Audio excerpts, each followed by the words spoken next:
everyone, and welcome to the November edition of the French Cinémathèque, a collaboration between the Federation of the Alliance Française USA and Telescope Film. Thank you so much for joining us. My name is Justine Barda, and I'm the founder and CEO of TelescopeFilm.com, a website for international film and TV. We offer a database of over 500,000 international films and series with links to where to watch them in the US. We also have a dedicated page on the site for French film and TV with information about what's new and what's popular from France, as well as curated selections. We are delighted to be collaborating with Alliance Française USA, the largest Alliance Française network in the world, helping 25,000 learners of French each year learn French, live French, and love French. Here's a quick video about them.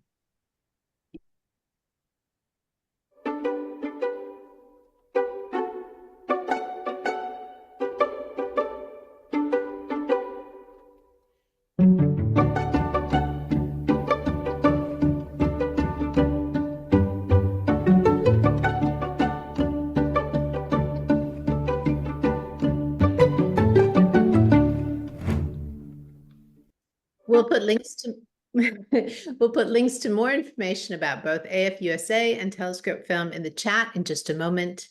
The French Cinémathèque takes place the fourth Monday of every month. Next month, on November 25th, we'll be talking about the animated film Chicken for Linda, and I think Peter's going to tell us a little bit more about that shortly.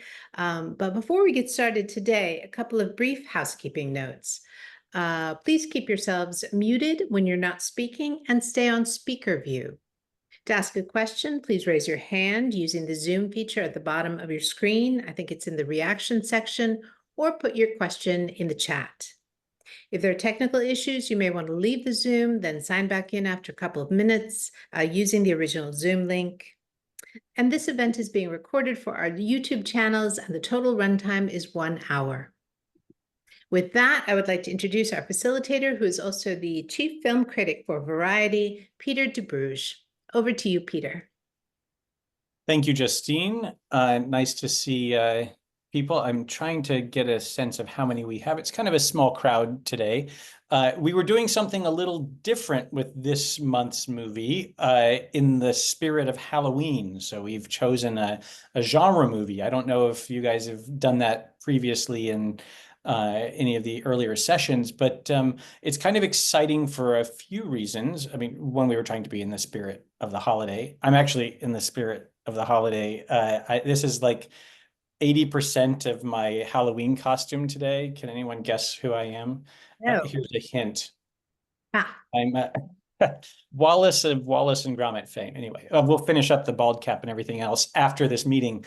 But the reason it's kind of fun in France is that you don't get kind of effects films, genre films, superhero films, monster movies from the country very often. And when we do in the form of this movie, you could kind of try to slot the animal kingdom into any one of those categories.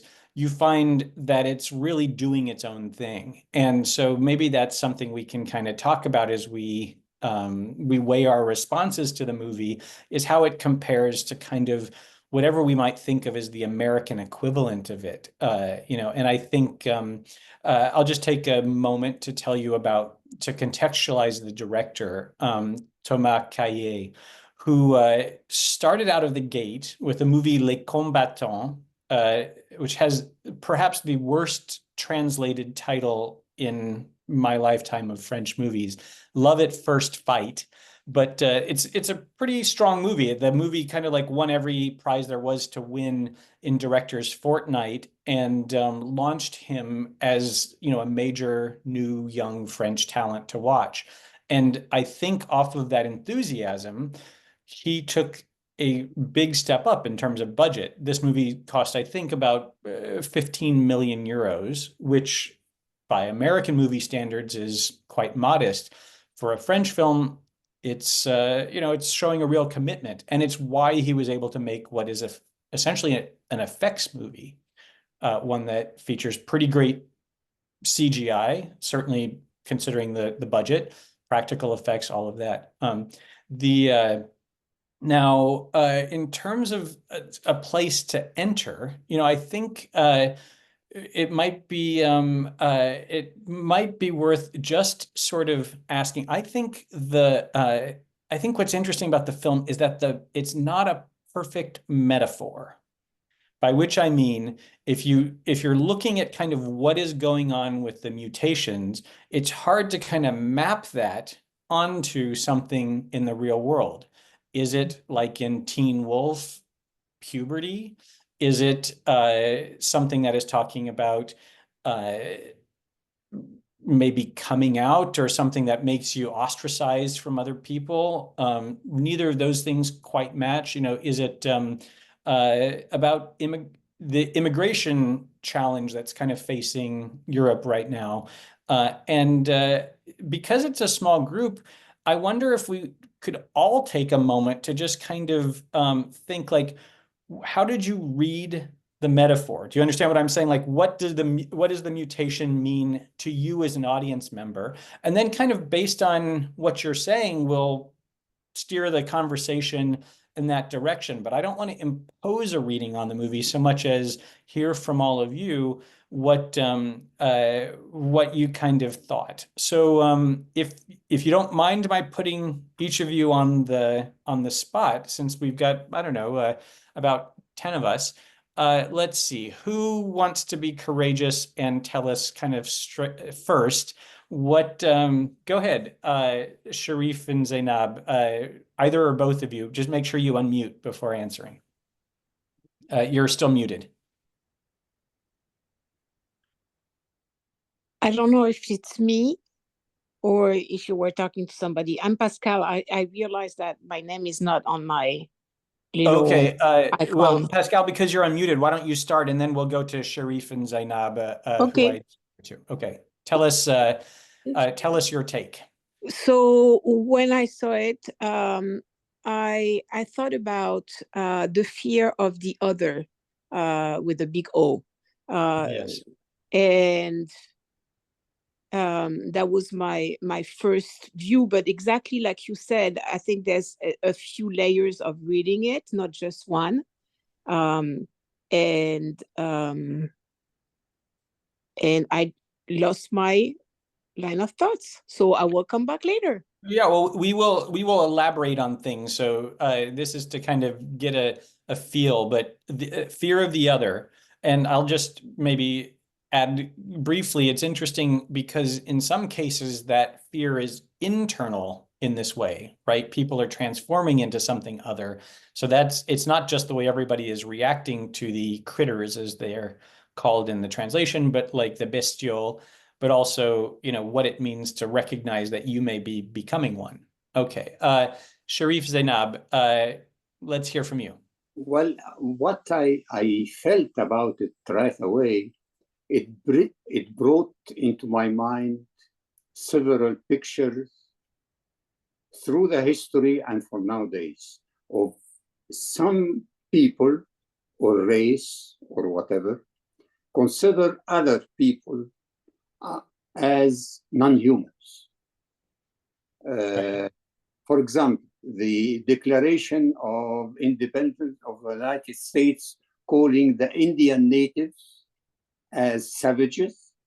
Mm-hmm.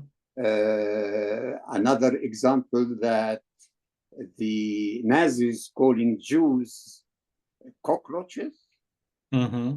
And today, a country is publicly advocating the annihilation of 6 million people. So this is what the feeling I got as a metaphor from the movie. Interesting. Thank you for sharing. Zainab, would you like to add anything? Yes, I felt more or less like him. However, I would add that the attitude of human beings towards other human beings not for being different, but it wasn't their choice. Just they are who they are, whether the color of their skin, the shape of their ears, the sickness they go through in spite of the fact that they live very healthy lives.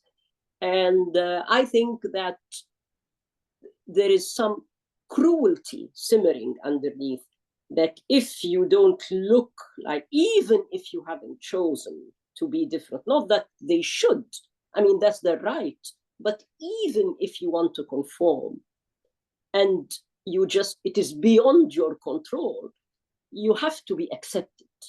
But of course, what actually happens, that there's a lot of cruelty,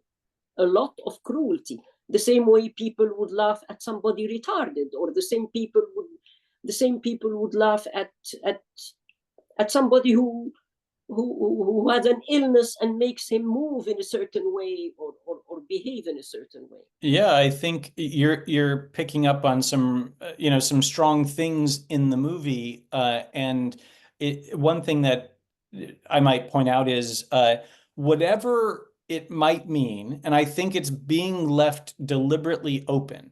Like, I think that Thomas Cailley probably has some ideas, but there's a reason why he doesn't make it a very crystal clear, oh, we're talking specifically about, outsiders, or we're talking specifically about, infection, or whatever it is.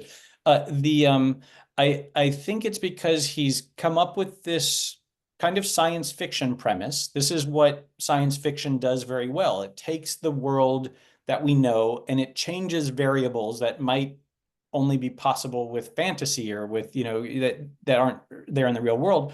And then it studies how real people, or people, would realistically react to that change. And so he's introduced this premise that something is either mutating or maybe being awakened inside of human DNA. It's not clear. And what happens when this occurs in the world? And to your point, I think what we're seeing is a lot of cruel reactions that seem very plausible based on the last century of human behavior and the last couple months or days or weeks of human behavior. I mean, it's very contemporary too, and so we can come back to some of those ideas, but I think, that's the idea that there's a lot of cruelty that's happening, but there's also, I think, in the Adele Exarchopoulos character, in the father, and the girlfriend, glimmers of hope, and certainly in Emil's behavior. So Deidre, I see your hand up. I also see that you're in UT Dallas. I'm a Texan myself. I'm glad you're joining us from Texas, assuming that's true to where you are. But Yeah. tell us kind of your take. Yeah, no, I'm on the board for UTD, so kind of want to represent the organization.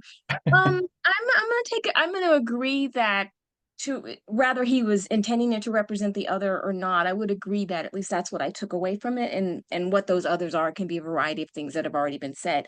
But what was challenging for me was not so much trying to figure out what the causality was for the mutation, was how derivative I found the film. I just kept thinking definitely the X-Men, because in the beginning they called them mutations, so that Right. is very much analogous to the X-Men, and the character Fix almost mirrors the character Archangel from the X-Men. So that was a little distracting for me. And then the other film that I found it very derivative of is 28 Days Later. So for me, I couldn't get past how much it mirrored films that have come before it. And he didn't really seem to be trying to distract from that, because even the character Froggy is very similar to the Toad character in X-Men. So I just saw so much similarity between the X-Men series of films, that I couldn't get past that, and that was a little bit distracting for me. I will also agree that the character, like I think it's Naomi, she was the one that was the waitress that was very gentle with. I was never quite sure if it was actually Francois's wife Nina or not, but the more beast-like character that she sort of gently sort of nudged out of the storage area, that to Right. me was a stark juxtaposition from the cruelty that you saw being how they were being treated, and that was a different side of emotion. And Francois was similar when he was trying to coax, I believe it's Julia, no, not Julia, Nina, his wife. So. I think X-Men is a really interesting comparison. I don't know, for the crowd we have here, you all are not necessarily the target demographic for superhero movies, but that one came out a while ago and has kind of resonated enough in the culture that it's probably fair to make some reference to it. One thing that was really interesting to me about that first X-Men movie, which probably came out, what, in 98, 2000, somewhere around there. It's about 20 years old. Yeah, it's about 20 years old. It's been a while, but it really sort of interpreted the idea of the mutants as this kind of scourge and threat. And that seems to be something that we're seeing here too, right? That's why they're being rounded up and, kind of like put into the compound, or why they're, kind of feared by people because they're not understood. And that was, I think, a pretty radical take when it happened in X-Men. And to your point, Deirdre, that happened a quarter century ago, and it exists in the culture. So it's like there are ways in which this seems to be kind of like revisiting that. There are ways in which it might be finessing it, or kind of like doing some slightly different things with it. But I think a key difference that I picked up on, because that's a comparison that occurs to me too. The key difference is, I think there's a very Western, a very Hollywood aspect of X-Men in that it's a straightforward story. And there's a way in which this movie seems to be happening in a way where it's almost like an X-Men movie is happening in the background, and we're getting a father-son story as the focus. And I found that to be both interesting and at sometimes frustrating, because you sometimes sense that there's a more interesting story happening off screen, or like maybe there were certain limitations. But I think that's something that we often see when we compare international or auteur movies, that is films made by directors who are kind of seeing things in a more artistic way, in a less commercial way, from Hollywood stuff, is that like they might be kind of sometimes taking a different angle at a similar thing. And so it was interesting to me to see kind of like what France or a French director does with that. But I don't disagree with you. The 28 Days Later comparison, this crowd probably knows of that movie too. You are kind of picking up on a zombie movie or a zombie story after decades of zombie movies have existed in the past, and we're kind of jumping in medias res. The whole zombie apocalypse has happened and a guy in a coma is woken up. And similarly here, I kind of love the first scene, because we learn that the characters kind of know about what's going on, but we don't yet. So we're kind of stuck in traffic in what seems like a kind of banal, normal situation. There's something going on off screen. The ambulance is rocking. Your imagination is starting to kind of like process it. And the kind of punchline at the end of the scene is kind of like, quelle époque, like, what days these are, in that like everybody's kind of like, they're adjusting to it, but they are, but it's kind of like the new normal. And there's a way in which, this movie came out last year, and we're coming off of COVID. And if we, spoken to ourselves 5 years ago, we never could have imagined the things that are so normal to us now, I think, quelle époque indeed. But all right, who else would like to, Alan? Yeah, I kind of started from the same reaction that Pascal had of it's fear of the other, and that's kind of a very general idea. I had trouble kind of finding a close parallel to anything going on in the real world, but there's one parallel perhaps that we haven't talked about is reactions to disease outbreaks, like for example leprosy in the reaction to leprosy in Hawaii, when people with that disease were sent away to be quarantined, right? to a camp to protect, ostensibly to protect other people. Maybe similarly with plague in the in the Middle Ages. One other thing I wanted to quickly mention is that we haven't talked about is the kind of overreaction by the military. It isn't just fear of the general population of the other, but it's also kind of the government sending in the military and overreacting to the situation with their heavy equipment and their bombs and so forth. That's a very American movie trope or thing too, right? Like if you think of movies like E.T. or something where there's a gross overreaction to an adorable visitor or something like that, but something we don't understand. And I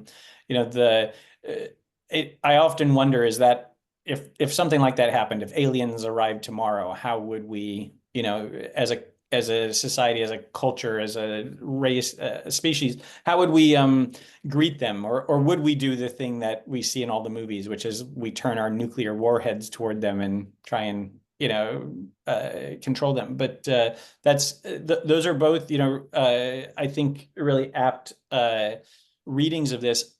Another thing I saw, but maybe I should let other people talk, but we can come back to it. But like, there is the fear of it passing. So that's the kind of contagion thing you're talking about, like leprosy, like COVID, like whatever, like HIV. There have been these kind of pandemics in the last century that we can look at in the way that we've reacted as people to them. But there's also, I think, a mental health allegory that you could see, especially because of the thing of like, your mom had it, will you have it? That thing that I think that is a way that psychologically we sometimes react to, the mom being taken away and put in an institution could be the equivalent of an asylum or something like this. And because there's often a hereditary quality to a lot of those kind of mental health conditions, then there comes an anxiety in the children of, the father doesn't seem to worry that anything could happen to him, right? Like, but he's very protective of his son, seeing that, oh, if it happened to mom, it could happen to you. Or so that's another thread that seems possible in the way this is going. All right, who wants to be our next victim? You can unmute and jump in if you're feeling. Can I be a victim number? Sure, go ahead. Two? Yeah. Pascal, go ahead. So that's interesting what you just said about and what Alan was saying about the overuse of the military. And I didn't think until 2 minutes ago when you mentioned it. I wonder if it's not related also to the big movement that happened in France, because after all, the movie is just from last year. So even if we consider that it was made the year prior. So you mean the Gilets jaunes movement? Exactly, exactly. I was thinking of about the Gilets jaunes, who has been taken France as a major I was going to say a revolution almost. I wonder if it's a little side note on that. Well, it's interesting to bring that up. It's clear that there's a way in which I think that the movie probably is different than if he'd made the movie 5 years earlier or 10 years earlier or whenever the idea germinated. It seems to have incorporated aspects of that. I'm actually not, I've not been so present in France since that movement happened, but I do think one thing that is interesting from my own experience living in the country about a decade ago, and I saw it in a couple of my visits to Paris. There was one time I was coming out of a cinema and it looked like I was walking into a Michael Bay movie or something. There was just like a stampede of heavily body armored, kind of, I guess, SWAT or police officers, kind of like just kind of like jogging down the street in front of me. And I just never thought I would see something like that in Paris. And I think, whenever there's a manifestation, a protest, the country, it's part of the code, I think, in France to sort of display, even though there's no intention of, kind of crowd control or anything like that, it's almost acknowledging that there's a protest happening and the government sees it. But, there's a kind of show of force, and it sometimes seems almost like disproportionately strong sometimes. Like, why do you need people in the SWAT armor showing up for a peaceful protest by school teachers asking for better pay or something in France? But that's part of the code. And you're bringing up some nuances that I can't personally vouch for, but I think, but it's consistent with, it's not just an American thing to have a big military response to things. That is sort of the almost like theatrical way that France responds, is to kind of like show up with almost overkill, or more. Yeah. Sorry. Yeah, go ahead. I think that since the Gilets jaunes, it's a little bit like France became a jungle. If we go, I see Isabelle reacting in a sense that people are more. I think that the Gilets jaunes was a very turning point when we take the French culture being very much into protest for everything and anything.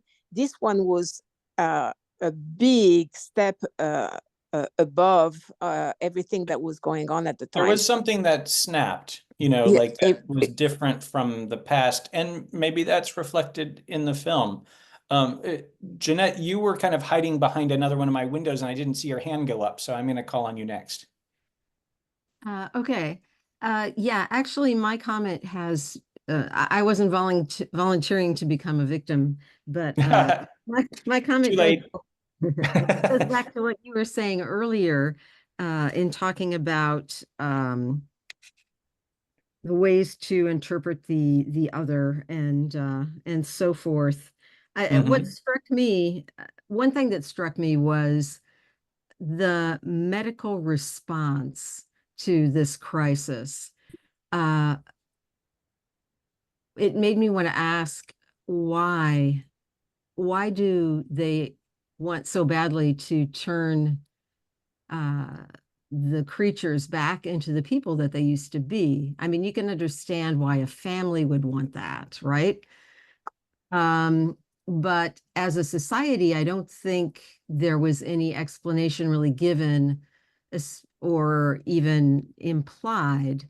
And this medicalizing of, or pathologicalizing of their condition, it made me think of the ways in which homosexuals were, for instance, treated years ago. It was seen as a abnormality or a deviant state. And so, or what we said about mental health, with electroshock and these kind of things. Yeah.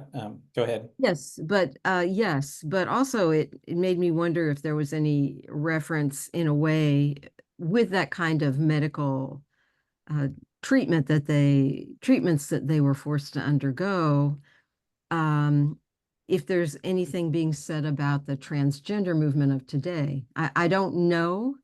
I don't see, as you said, that it's easily mapped onto the film, but it occurred to me that perhaps there was some.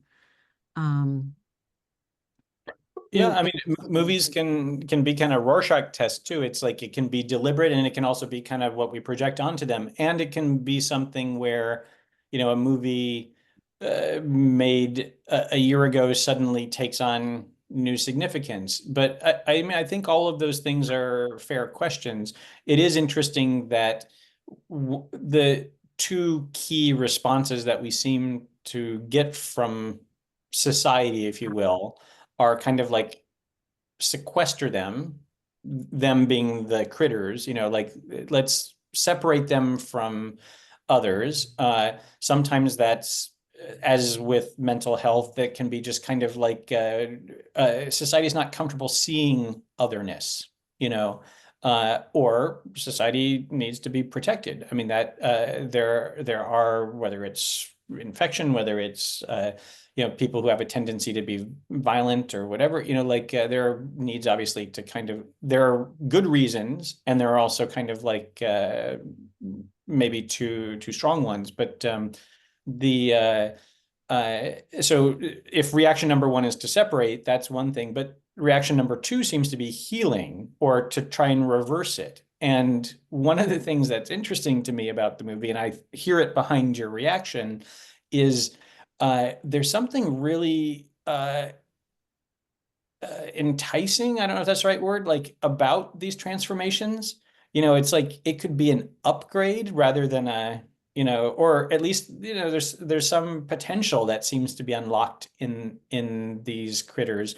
It's curious that they almost all are unique, like different animals, which just seems to be kind of a creative choice, rather than a logical one. There can be a squid person next to a bird person next to a wolf boy or something. But it all like, I want to see those creatures, and you kind of get to a little bit toward the end, that end commune kind of thing, where they're living in peace in ways that the animals themselves would be eating one another if you had those species maybe coexisting.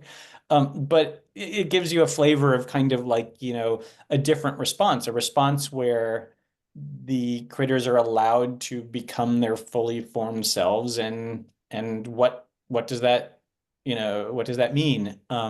But it seems like maybe I would say a limitation of the movie, that we kind of don't really know what would happen if you allowed a fully formed critter to stay home. If you're, this is another thing that happens in reality. If, someone has mental health issues, if someone has a certain medical problem, whatever it is, they may stay at home needing extra care, but we adapt. We've learned that as human beings, and it isn't reflected in the responses of the characters, I think, but I like how many different facets to this diamond you guys are picking up on, though, because it's like there are a lot of ways in, Okay, we've had a few silent people. We can kind of continue the conversation. I don't want to force anybody to talk, but Judy, I see your head there. Do you want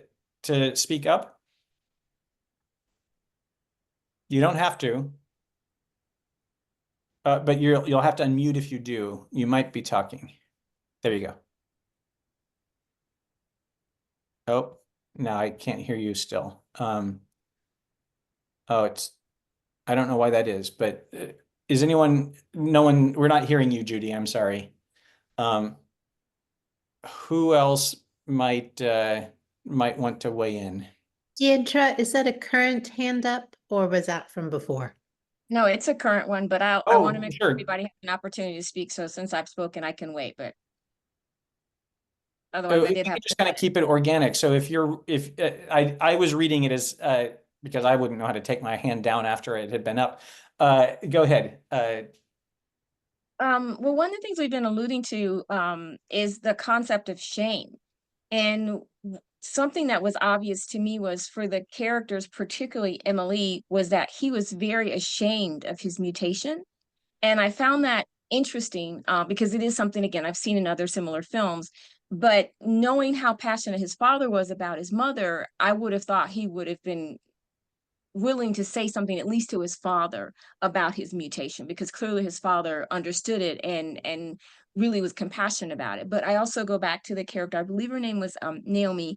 She talked about how she had she said she called my petite soeur, so her little sister was at home. So to your point, there were characters that were taking care of individuals, or critters as they call them, doing it sort of in cash or in hiding. And I also got the impression, because they just spent so much time focusing on Nina's face, I'm sorry, Julia's face, the cop, that either she had something she was hiding or she was hiding someone herself, because she seemed so sympathetic to Francois's plight, and also to not necessarily corralling the critters in, but finding a compassionate way to interact with them. And then the last point I'll make is that when the students were engaging, there were students who advocated for cohabitating with the critters, and then those that were against it. And I'd love to hear a little bit more about that, because that gets back to your comment of what it would be like if we could cohabitate with them. There were a couple of the students, the ones that were making the t-shirts, that thought it would be a good idea for everybody just to live together.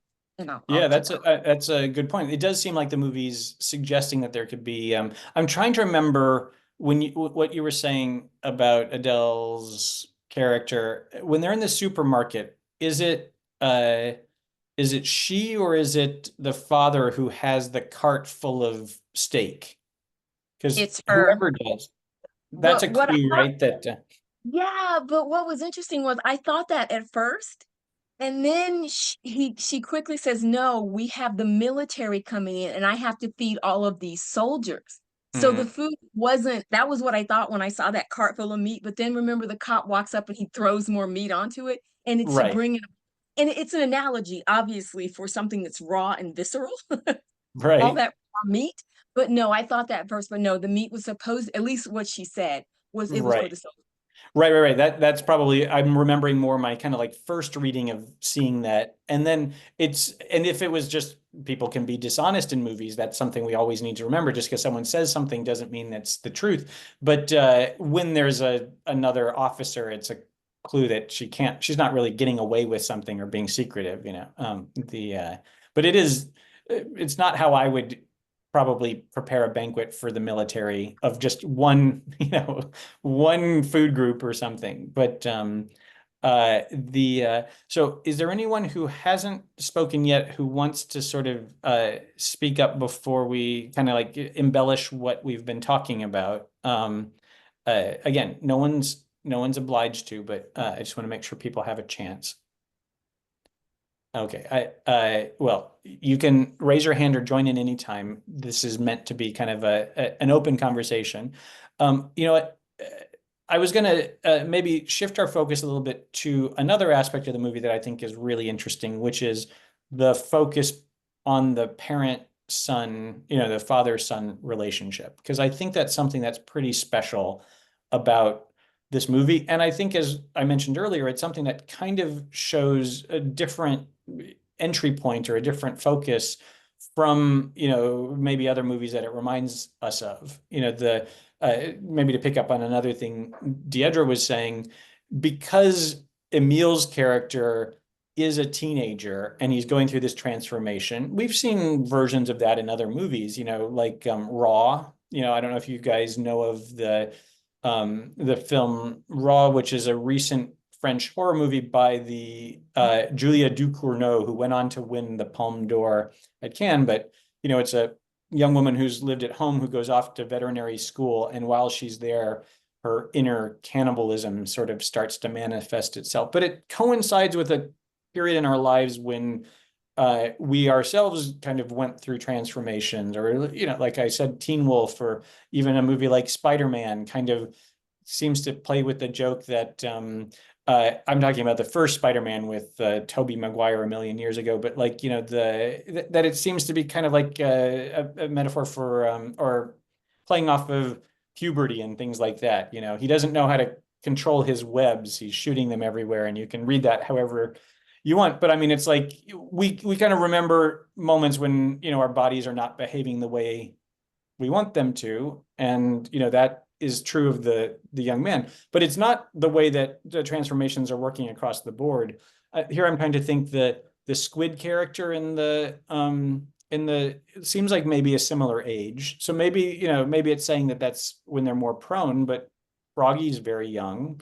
And Tom Mercier, who plays Fix, is older. So, there's not some clear rule. Okay. So that was just me rambling on a few thoughts, but going back to the fathers and sons thing, I think it's I think it's interesting that the father seems to be kind of doing the perfect thing up till the ending. I mean, one of the things that's so satisfying about the ending is that the father kind of lets the son be one of these creatures on his own terms. You know, but I'm curious if you know, I have thoughts. I'm curious if you all have thoughts, just kind of especially we see that family kind of become a single parent situation. He tells the students at the new school that his mom is dead because he doesn't want to explain her absence, and she is absent, you know. But did anyone sort of have a response to that dynamic?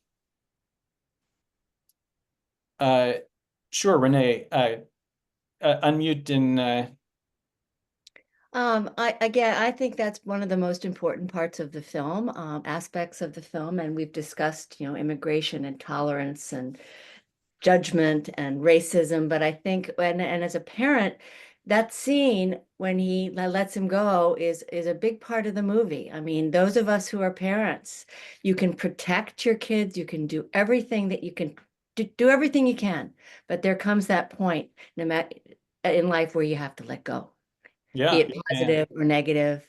And so that was extremely relevant, I think, in the film.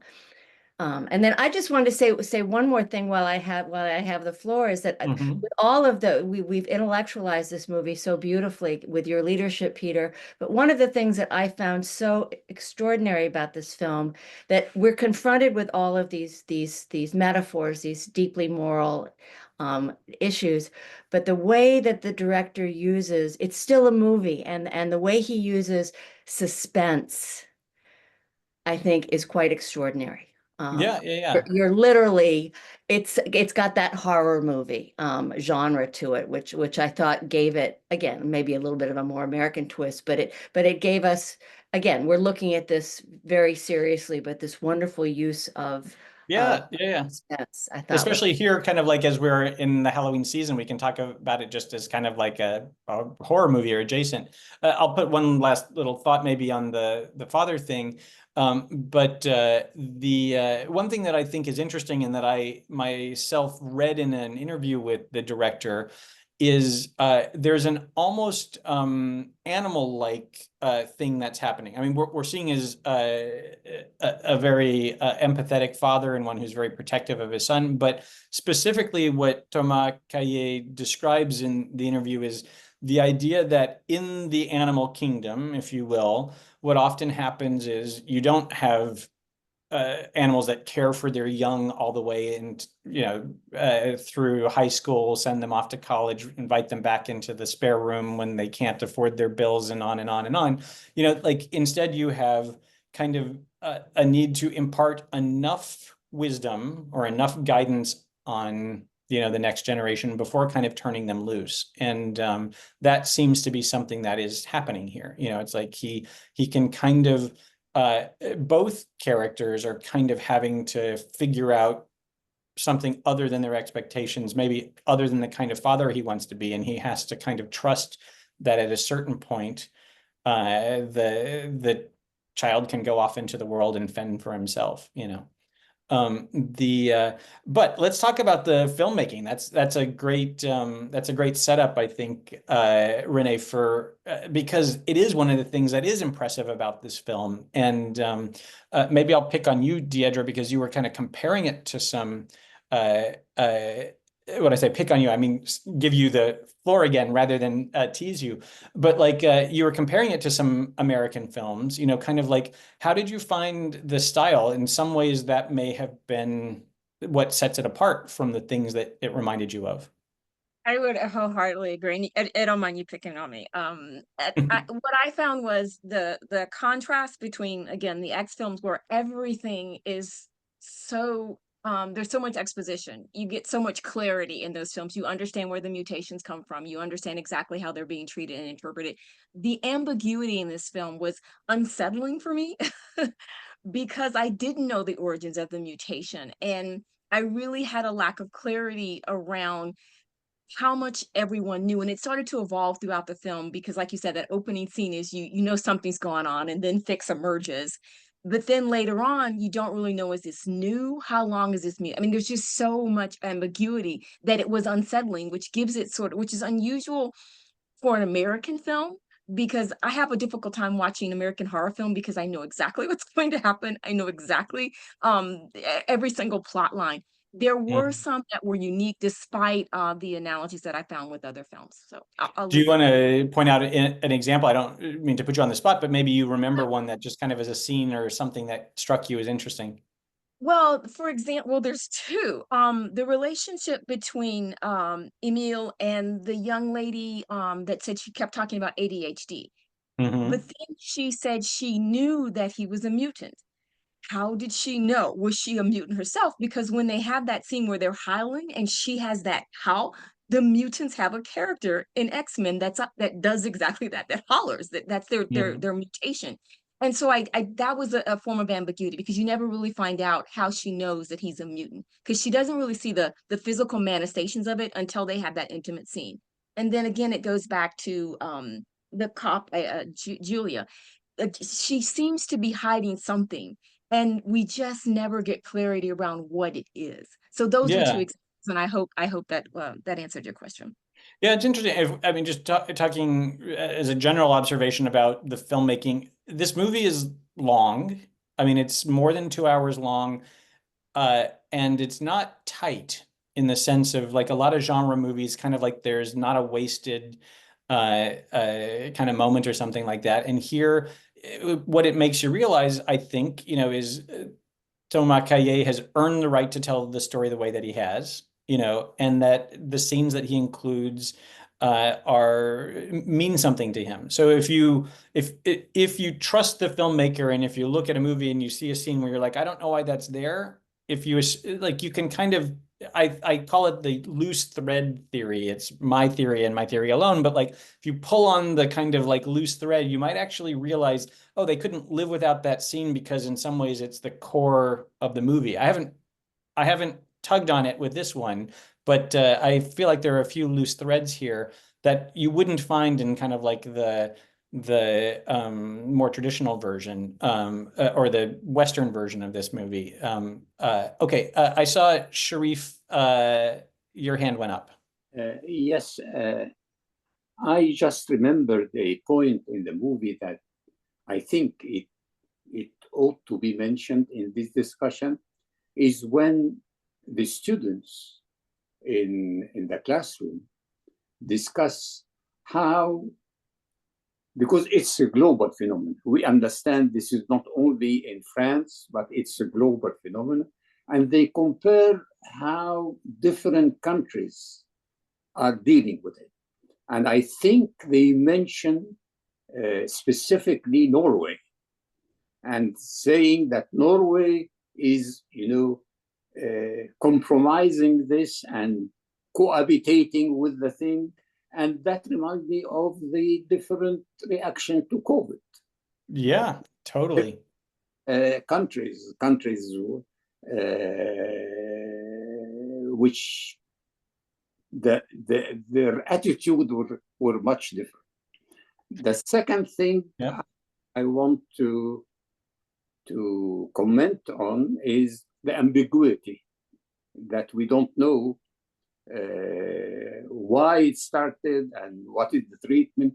And I think this is very true, because until now, we don't know how COVID started. Yeah. This is reality. This is reality, that sometimes things happen and science or medicine cannot know what exactly is happening. Yeah. I think a movie like this takes a while to get made, but the fact that it doesn't get made until during or after the pandemic suggests that, like, they may not have had COVID in mind when they started, but it must have been front of mind throughout all of the pre-production, all of the planning, all of this kind of stuff. And it can't not have impacted things. It's interesting how some filmmakers have tried to pretend like in the films they make it's a world where COVID never happened and let's get back to normal.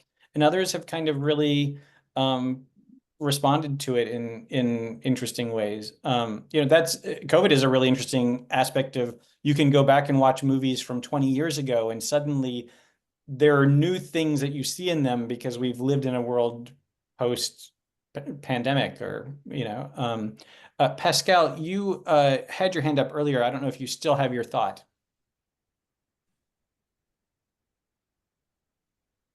Okay, maybe it was something that we missed the moment. But let's see, what else could we unpack from the things that we've said here? Talking about the filmmaking aspect, has anyone here seen Thomas' first movie, Love at First Fight? One thing that kind of interested me about it, it's worth checking out. But there's a way in which I kind of thought that France got a little overexcited about the movie because it actually felt very American. It felt very much like a Sundance movie. And what it has in common with this film is you've got, this kind of couple that are kind of like sparring, and that's part of their initial attraction, but a boy and a girl who kind of like break off from society and run off into the woods. And there's an aspect that we see echoed here of kind of like somehow the wilderness is an answer to not being understood by society, and your comments about COVID make me think that I'm not so familiar about this, but there have been some really terrible wildfires in France in recent years. And that is also true, I think, of immediately before this film was made. So not only did they have to work very hard to find a location that could support the, forest setting that they wanted, this because a lot of those had kind of like been really badly damaged by fires. But to a French audience, there's suddenly a significance to seeing forests where, you take them for granted when they're intact. And after you've had a major natural disaster like that, which I think leads into, I'm curious, maybe for the last few minutes here, there's a kind of ecological dimension to this that we haven't touched on. Here I am intellectualizing the movie again, but like I think that that does seem to be a big part of this, of kind of like how humans coexist with nature, with the animal kingdom, with other species. Was anyone kind of like having a response to that dimension of the story, or there's a Oh, go ahead, Jeanette. I'd prefer to hear you talk than myself. Okay. Yes, I mean, that occurred to me as well. And it seemed to me that, well, there are mentions in the film of climate change, right? Mm-hmm. There's the big storm that causes the bus crash. There's a mention of the climate is changing. And it occurred to me that in a way in the film, we kind of see Mother Nature taking back what's going on in the world. I like that reading. Mother Nature is making a comeback. It's as if Mother Nature is kind of given up on mankind because we've screwed it up and polluted the world. And so Mother Nature is mutating us into something that can be peaceful and lead a peaceful life in coexistence with others, rather than all the crazy things that we do, like have wars and drop bombs and all that. So I love sci-fi fantasy. So I was very intrigued by this film and very happy to see a French film in this kind of genre. Yeah. But that really struck me.